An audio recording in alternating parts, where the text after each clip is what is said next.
नमस्ते दोस्तों, मैं हूं आपका personal wellness coach doctor Jaideep Moge. मैं पुणे महाराष्ट्र से बात कर रहा हूं।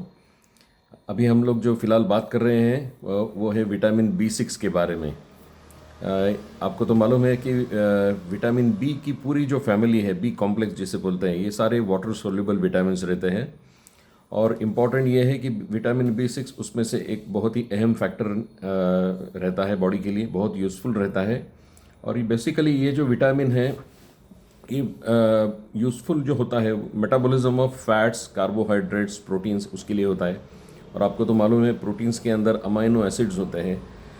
दे are the building blocks of proteins. Proteins are the building blocks of muscles and muscles are building blocks of the body. तो ऐसी ये एक सीक्वेंस उसमें है। और दूसरी इंपॉर्टेंट बात यह है कि मेटाबॉलिज्म ऑफ कार्बोहाइड्रेट्स, प्रोटीन्स और फैट्स के अलावा हीमोग्लोबिन का जो सिंथेसिस रहता है, हीमोग्लोबिन आपके बॉडी के लिए बहुत यूज़फुल होता है, जो रेड ब्लड सेल्स के अंदर रहता है। और अगर हीमोग्लोबिन लो होता है तो एनीमिया जैसी कंडीशंस बॉडी को फेस करनी पड़ती हैं। इसलिए vitamin B6 is very useful for that also. Again ये विटामिन B6 अगर डेफिशिएंसी उसकी तैयार हो गई तो बॉडी की इम्यूनिटी यानी कि शरीर की जो रेजिस्टेंस पावर है वो नीचे जाती है, एनीमिक कंडीशंस तो आती ही है।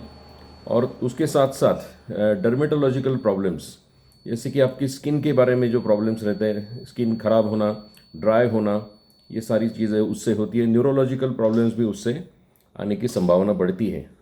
तो अगर अपनी बॉडी के लिए अगर विटामिन B6 सही मात्रा में लेना है, और कितना लेना है, डेली ओनली 2 मिलीग्राम्स। और नॉर्मली अपना जो नॉर्मल का जो रोज का फूड होता है उससे तो बहुत बार विटामिन B6 मिलता ही मिलता है। फिर भी कुछ मैं फूड आइटम्स आपके लिए बताऊंगा जिसमें आपको विटामिन B6 सही मात्रा में मिलेगा।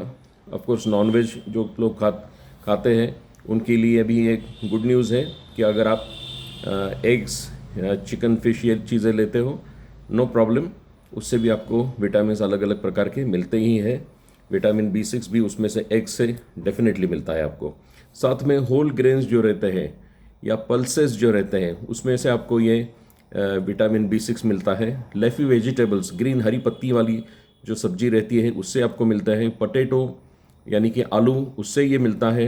ग्राउंड नट्स और बनाना, केला जो हम लोग खाते हैं, जो ईजिली अवेलेबल फूड है, उससे ये आपको आराम से मिल सकता है। और एक मैं इम्पोर्टेंट चेतावनी दूंगा जो लोग अल्कोहल लेते हैं उनके लिए, कि अगर विटामिन B6 के बेनिफिट्स आपको बॉडी के लिए चाहिए सही मात्रा में, तो अगर आप अल्कोहल कंजम्पशन करते हो तो जिस प्रकार से बॉडी को विटामिन B6 से मदद मिलने वाली है वो उतनी मदद आपको नहीं मिलेगी। तो चॉइस आपका है, मैं सिर्फ आपको बता रहा हूँ क्या करना है क्या नहीं करना है। Choice is yours. ओके, आज के लिए बस इतना ही। Thank you so much for watching this video. अगर ये वीडियो आपको अच्छा लगा है तो प्लीज़ कमेंट्स में कुछ मुझे मैसेज दे दीजिए। अगर अभी तक आपने सब्सक्राइब नहीं किया चैनल को तो प्लीज़ सब्सक्राइब द चैनल। काफ़ी सारे लोग चैनल को सब्सक्राइब कर रहे हैं, आप भी कीजिए। और ज़्यादा से ज़्यादा वीडियोज़ आपके पास आने वाले हैं। आज के लिए बस इतना ही, और thank you so much. Bye bye, take care, God bless you.